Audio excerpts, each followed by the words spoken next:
Une épaisse fumée noire souffle sur Khartoum, preuve des combats sanglants entre les factions rivales de l'armée soudanaise. Depuis 3 jours, des explosions secouent la capitale, alors qu'une lutte violente pour le pouvoir entre l'armée nationale et le groupe paramilitaire RSF se poursuit. Des millions de civils se retrouvent au milieu des zones de combat, forcés de rester chez eux. Je dormais. Soudain, j'ai entendu beaucoup de bruit, comme des balles, des roquettes. Je ne savais pas ce que c'était. Je ne peux pas quitter la maison, c'est très dangereux dehors. L'armée est partout.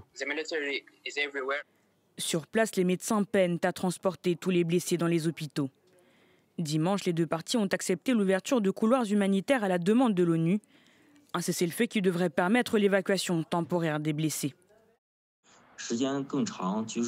Le conflit affectera certainement la vie de nombreuses personnes, y compris notre équipe médicale. On nous a dit de rester à l'intérieur de notre camp. Toutes les routes sont fermées. La situation est très préoccupante.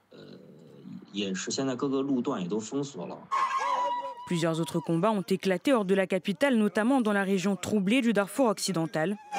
Les 2 parties disent contrôler des sites clés, dont l'aéroport et le palais présidentiel. Depuis le coup d'État de 2021, une lutte de pouvoir oppose Al-Bourhan et Hemedti, les 2 généraux aux commandes du pays.